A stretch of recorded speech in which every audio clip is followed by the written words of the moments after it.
Assalamualaikum Baraya, selamat datang kembali di Guru Gembul Channel. Apakah Baraya merasa bahwa hidup Baraya sekarang itu bahagia? Iya, kalau Baraya menganggap bahwa hidup itu bahagia atau tidak bahagia kemudian diakui kepada publik sekalipun, maka sebenarnya pengakuan itu tidak bisa dijadikan tolok ukur untuk mengetahui apakah Baraya itu bahagia atau tidak.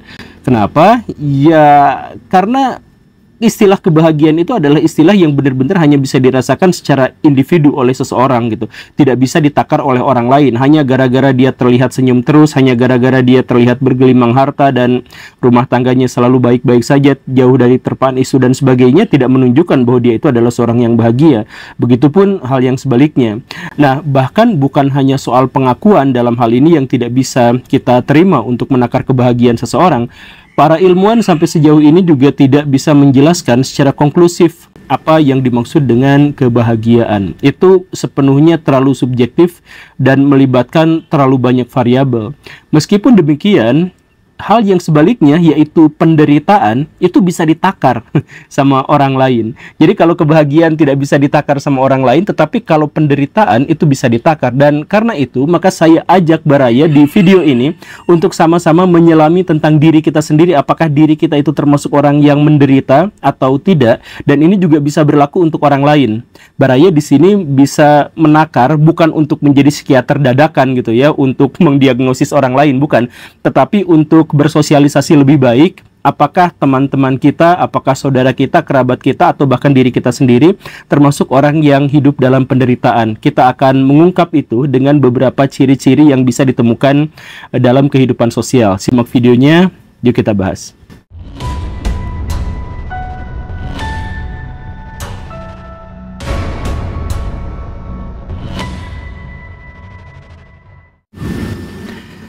Salah satu ciri paling kentara ketika seseorang itu tidak berbahagia dalam kehidupan sosialnya adalah ketika mereka terus-menerus membutuhkan perhatian, terus-menerus membutuhkan pengakuan dan penghargaan. Kan salah satu yang membuat kita nyaman, salah satu yang membuat kita enak itu adalah ketika kita dihargai sama orang lain. Dan biasanya kita menganggap orang lain itu buruk ketika tidak menghargai kita gitu. Nah, makanya penghargaan, pengakuan itu sebenarnya adalah salah satu tolok ukur untuk mengetahui apakah seseorang itu hidup dalam kebahagiaan atau penderitaan gitu. Nah, orang-orang yang hidupnya menderita pada umumnya membutuhkan pengakuan-pengakuan. Di antaranya adalah, kalau misalkan ini contohnya ya, kalau misalkan Baraya menemukan ada segerombol ibu-ibu yang lagi mengerubuti tukang sayur, kemudian beberapa di antara mereka tentu saja bergosip, biasanya kita mengetahui itu. Nah, dalam gosip itu ada saja ibu-ibu yang selalu menyela orang lain dan mencoba untuk menarik bahan diskusi itu pada tema-tema tentang dirinya sendiri. Misalkan, dia terlalu banyak mengatakan kata-kata saya atau aku gitu. Ya, anak aku mah kemarin teh gini. Oh enggak, kalau bandingin anak aku mah gini loh. Suami aku mah gini. Kenapa ya kalau suami aku mah gini? Jadi semuanya tentang aku, tentang dirinya gitu. Nah, kenapa bisa seperti itu? Karena dirinya itu merasa bahwa dirinya bukan menjadi pusat perhatian, bukan menjadi sesuatu yang berarti buat komunitas atau kelompok. Sedemikian sehingga dia tuh merasa bahwa dirinya kesepian dan membutuhkan pengakuan gitu. Jadi kalau misalkan Baraya menemukan ada orang yang terus-terusan bicara tentang dirinya, tentang saya, ya ada saya mah sebenarnya karakternya gini, saya mah orangnya kayak gini, atau yang semacam itu, atau saya menemukan banyak sekali akademisi, profesor, dosen, doktor, ya yang kayak gitu, atau dalam hal ini dosen yang ngomong gitu ya, di kelas itu dia tuh curhat tentang dirinya dan bahkan segala sesuatu yang berhubungan dengan ilmu pengetahuan dikaitkan dengan dirinya. Atau misalkan ada juga guru yang seperti itu, ngobrol ke sana ke sini tapi tiba-tiba nih ya kalau bapak mah sebenarnya gini. Jadi kembali lagi pada pengalaman dirinya, pada cerita tentang dirinya dan sebagainya. Nah, ini tidak selalu menunjukkan bahwa dirinya butuh pengakuan, tetapi Baraya tentu saja bisa mengidentifikasi ada orang-orang yang begitu narsis, begitu mencoba untuk menarik orang-orang untuk masuk ke dalam bahan diskusi tentang dirinya sendiri gitu. Itu artinya apa? Dia merasa kurang pengakuan, merasa kurang penghargaan, sedemikian sehingga dia mencoba untuk melakukan untuk mencari penghargaan itu. Atau misalkan ekspresi dari kurang pengakuan juga bisa nampak dari kalimat negatif atau ekspresi negatif terhadap prestasi orang lain atau pemakluman terhadap capaian orang lain. Misalkan Baraya juga sering menemukan, saya yakin, orang yang seperti ini. Lihat ya, itu dia sekarang jadi miliarder padahal usianya masih muda. Terus dia nyeletuk, ya iyalah bapaknya koneksinya banyak, bapaknya pejabat, ya semua juga bisa kalau kayak gitu mah. Ada kan? Jadi prestasi orang lain dia coba untuk sangkal. Nah ini kenapa seperti itu? Ya memang banyak orang yang sukses karena misalkan privilege banyak. Tapi orang yang mengomentari itu secara mendasar dan langsung di awal to the point, itu mungkin saja adalah upaya dia untuk menunjukkan bahwa orang itu tuh gak keren-keren amat, bahwa saya pun bisa melakukan seperti itu. Atau misalkan contoh lain, ya orang kayak gitu modal cuman baca doang, semua juga bisa melakukan kayak gitu. Dia terkenal cuman gara-gara modal baca. Ya, ini kan ya modal baca tuh kan, baca tuh banyak. Baraya itu tuh adalah sesuatu yang sangat luar biasa gitu. Tapi dia tahu itu, tapi dia mencoba untuk meremehkan seremeh-remehnya untuk menegaskan setidaknya pada dirinya sendiri bahwa sebenarnya dia pun mampu melakukan itu, hanya saja dia bernasib kurang baik gitu. Jadi dia mencoba menyalahkan nasib, padahal kualitas dia yang berprestasi dengan kualitas saya itu sama aja gitu. Nah, ini adalah salah satu tipikal dari orang yang butuh pengakuan, butuh penghargaan, butuh menegaskan bahwa dirinya itu berarti dalam kehidupan masyarakat, tetapi dia tidak mendapatkan itu. Dia tidak bahagia, dia menderita, karena itu dia butuh pengakuan. Itu ciri yang pertama. Kemudian ciri yang kedua adalah dia terbiasa untuk membuli orang lain secara acak. Jadi kalimat-kalimat kebencian, kalimat-kalimat negatif dia sampaikan bahkan kepada orang-orang yang dia tidak kenali atau dia tidak pahami tentang siapa dirinya gitu. Nah, ini umum terjadi. Kenapa seperti itu? Logika sederhananya adalah seperti ini, Baraya. Kalau misalkan Baraya sakit hati, Baraya menderita, Baraya frustasi, Baraya tidak suka, itu ada gumpalan besar yang sangat menyakitkan yang tersimpan dalam hati. Kan penderitaan gitu seperti itu kan, rasa sakit dalam hati yang berkerumun terus-terusan gitu. Nah, bagaimana cara mengurangi rasa sakit hati ini, penderitaan ini, adalah dengan mengeluarkan atau menularkan itu pada pihak lain, sehingga sesuatu yang ada dalam diri kita itu berkurang gitu. Jadi kalau misalkan Baraya merasa gagal, kemudian Baraya menemukan ada orang lain yang juga gagal, maka Baraya itu akan senang gitu, atau mengurangi penderitaan dalam diri, dan Baraya akan menjadi lebih berkurang lagi penderitaannya ketika Baraya berhasil mengeluarkan kata-kata yang cukup relevan sehingga orang itu lebih menderita lagi gitu. Nah, jadi bullying, apalagi dalam hal ini adalah cyberbullying, di mana kita diberikan kesempatan untuk anonim di media sosial, itu sebenarnya adalah ekspresi dari rasa penderitaan yang sangat besar. Ini juga bisa kita ilustrasikan dari sebuah gelas yang berisi susu, yang ketika tumpah dia hanya akan menumpahkan susu. Ketika ada secangkir kopi, maka ketika dia tumpah atau mengalir ke satu tempat, maka yang dialirkannya itu ya hanya kopi saja. Begitupun ketika ada orang yang mengeluarkan dengan lisannya kata-kata buruk yang itu disampaikan secara acak tanpa argumentasi yang jelas, tanpa narasi yang pasti, tetapi hanya ekspresi kebencian, hanya bullying dan sebagainya, maka sebenarnya itulah yang dia rasakan dalam hatinya gitu. Makanya cek Baraya, lihat para pembuli, orang-orang yang, kalau misalkan sekarang di media sosial itu umum sekali ada orang dibully, saling menghujat satu sama lain dan sebagainya. Orang-orang yang hidupnya bahagia, dia kalaupun melakukan kritik atau misalkan melakukan kata-kata negatif kepada orang lain, itu ada argumentasinya, karena dia ngerti, karena dia tahu permasalahannya. Sedangkan orang yang ngebully itu, dia nggak tahu masalahnya, tapi hanya untuk mengekspresikan kekesalannya dan ingin mengeluarkan sedikit dari rasa frustasinya. Itu adalah karakteristik dari orang yang menderita di level yang kedua. Sekarang saya akan mengajukan sekitar 5 poin tentang orang yang menderita. Nah, dari 2 yang barusan saya sebutkan, apakah Baraya termasuk di dalamnya atau memiliki satu di antara duanya? Kalau punya silakan tulis, kalau tidak juga di kolom komentar ya, biar kita jadi bahan diskusi buat banyak orang. Kemudian yang ketiga, apa yang membuat kita mengetahui seseorang itu hidup dalam penderitaan? Itu adalah orang yang dimaksud itu sering mengeluarkan kalimat-kalimat negatif dan pesimistik yang diarahkan, yang ditujukan pada dirinya sendiri. Nah, ini biasanya adalah orang-orang yang kalau misalkan berkata-kata gitu ya, kita melihatnya itu sesuatu yang lumrah, tapi ini sebenarnya adalah ekspresi atau gejolak keputusasaan. Misalkan, Ya, ada kita mah orang kecil atau gimana lagi, gak bisa ngelawan. Nah, itu sebenarnya adalah ekspresi dari penderitaan. Kata-kata yang sesederhana itu kan kita sering ngelihat orang-orang yang kayak gitu, atau ngedenger orang-orang yang kayak gitu ngomong gitu ya. Atau ya, ada saya mah gak bisa apa-apa tuh, cuman bisa gini doang. Sekolah juga dulu gak lulus apa. Nah, jadi ada orang yang terus-terusan kalau misalkan berbicara tentang dirinya itu bernada pesimistik.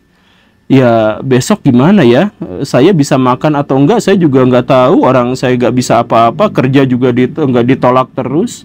Nah itu kan ekspresi ketidaksukaan bahkan pada dirinya sendiri. Itu adalah akumulasi dari penderitaan yang biasanya terjadi selama bertahun-tahun. Ungkapan-ungkapan seperti itu bisa divariasikan, maaf ya. Ada 8 variasi yang saya ketahui. Yang pertama itu adalah ungkapan ketidakpuasan. Ya, hidup mah gini-gini terus saya mah, misalkan gitu ya. Kemudian yang kedua itu adalah ungkapan negatif tentang dirinya sendiri, tentang kemampuan dirinya sendiri. Apa tuh, udah saya mah gak bisa apa-apa gitu ya. Kemudian ungkapan keputusasaan.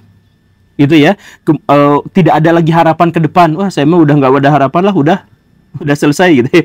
Atau misalkan ungkapan kecemasan. Nanti saya gimana ya ke depannya, nanti ini, itu ungkapan kecemasan. Atau misalkan yang kelima itu adalah ungkapan kesepian. Aduh, saya teh gak diakui sama temen itu, sedih banget, ternyata saya tuh gini hidupnya gitu ya. Kemudian ungkapan kelelahan. Capek, saya tuh diginiin terus tuh capek. Nah itu ungkapan kelelahan kan. Kemudian yang ketujuh itu adalah ungkapan pesimisme. Ini saya jual laku nggak ya, soalnya saya teh udah sering gagal ya gitu ya. Kemudian yang kedelapan itu adalah sering menyalahkan dirinya sendiri kalau misalkan dihubungkan dengan orang lain. Ya ada, ya semuanya saya yang salah, mama kayak gitu ya. Nah itu adalah karakteristik ketiga dari orang yang hidupnya penuh penderitaan. Jadi dia mengungkapkan kalimat-kalimat negatif. Kalimat negatif yang dimaksud itu bisa dalam 8 ungkapan seperti yang tadi saya jelaskan. Kemudian yang keempat, ciri orang-orang yang hidupnya penuh penderitaan itu adalah orang yang terlalu sering mengkamuflasekan kehidupannya dengan kata-kata yang jadi bagus gitu. Ini pengalihan lah. Jadi misalkan ketika ada orang ketemu, ada orang soleh, ada orang baik gitu ya. Kemudian dia tuh akan mengatakan, cih soalim kayak gitu doang. Kan sebenarnya istilah soalim itu kenapa seperti itu? Karena dirinya menghakimi dirinya sendiri dan atau dihakimi oleh lingkungan masyarakat sebagai orang yang tidak soleh, tidak alim, tidak taat. Jadi ketika dia bertemu dengan orang yang alim itu adalah kualitas yang dihargai oleh masyarakat misalkan, maka kita langsung mengajukan bahwa dia tuh bukan alim tapi soalim gitu. Kayak gitu. Atau misalkan kita tuh sering dihujat, dimaki dan sebagainya karena perilaku kita yang buruk, misalkan suka mabok-mabokan gitu atau suka main cewek atau yang semacam itu. Lalu apa yang kita katakan? Ya, saya emang gak munafik atuh, kan kayak gitu ya. Istilah soalim kepada pihak lain atau bahwa dirinya itu tidak munafik karena dia melakukan sesuatu yang dia tahu bahwa sebenarnya dia itu salah. Dia tahu bahwa dirinya itu dihakimi oleh orang lain sebagai sesuatu yang salah, dan dia mengetahui bahwa lingkungannya itu menolak perilaku-perilaku seperti itu. Nah, karena dia terus-terusan dihakimi, hidupnya menderita, maka dia coba cari pengalihan bahwa dirinya itu bukan gimana-gimana, cuman melakukan apa yang normal manusia lakukan. Jadi saya emang tidak alim tapi gak so alim kayak dia. Saya emang nakal tapi gak munafik. Bahkan ada orang-orang yang mengatakan ya lebih baik kelihatan gak alim daripada sok munafik. Nah kayak gitu kan, ya hal-hal yang semacam itu. Dan ini juga misalkan bisa diarahkan pada tema-tema yang lain, misalkan soal kesuksesan dan sebagainya gitu ya. Jadi dia mencoba untuk mengalihkan dengan mengatakan, ya untuk apa tuh nyari nafkah capek-capek dan ujung-ujungnya juga mati, harta nggak dibawa mati. Nah perkataan seperti itu adalah ekspresi dari kegagalan dirinya dalam mencari nafkah, mencari penghasilan. Tapi untuk bisa menutupi itu, maka dia harus ngomong bahwa ya ada harta mah gak dibawa mati. Sebenarnya dia tuh pengen kaya, sebenarnya dia tuh pengen harta. Tapi karena dia merasa dirinya gagal, dia mencoba untuk menghibur dirinya sendiri. Jadi ini adalah penderitaan yang besar yang dialami oleh dirinya sendiri secara mental itu. Makanya saking besarnya penderitaan, dia butuh sebuah pengalihan di mana dia tidak terlalu merasakan penderitaan itu gitu. Atau misalkan Ya untuk apa tuh belajar ilmu yang segitu tinggi, dan nanti mah di alam akhirat juga, di alam barzah juga tidak akan ditanya hal-hal yang kayak gitu, mendingan belajar gini. Atau misalkan yang lain lagi, hidup mah yang penting bersyukur, kita tahu apa yang sedang kita dapatkan, kita tahu apa yang tidak kita dapatkan, dan lain sebagainya. Atau misalkan iya, ada rezeki mah nggak kemana, saya dapatnya segini, orang dapatnya segitu, udah diatur dan sebagainya. Bahwa itu adalah mekanisme yang tidak bisa kita putuskan sendiri, anggaplah itu adalah takdir ya. Itu mah bebas, Baraya mau berpikir seperti itu atau tidak, itu bebas. Tapi bahwa Baraya mengatakan itu sebenarnya menunjukkan bahwa Baraya sebenarnya terindikasi besar, terindikasi kuat sedang tidak berbahagia. Itu yang keempat. Kemudian karakteristik yang kelima adalah melihat realitas dalam perspektif yang negatif. Nah, ini pernah dulu waktu sekitar 2-3 tahun yang lalu saya pernah bikin videonya. Jadi gini Baraya, dunia itu hidup dengan mekanismenya sendiri, berjalan dengan tata aturannya sendiri. Dan setiap orang bisa melihat itu dalam perspektif yang positif atau perspektif negatif. Tetapi orang yang melihat dalam perspektif yang negatif itu biasanya hidup dalam penderitaan atau tekanan. Salah satu contoh yang sederhananya adalah ada orang yang sangat kehausan, kemudian dia menemukan setengah gelas air.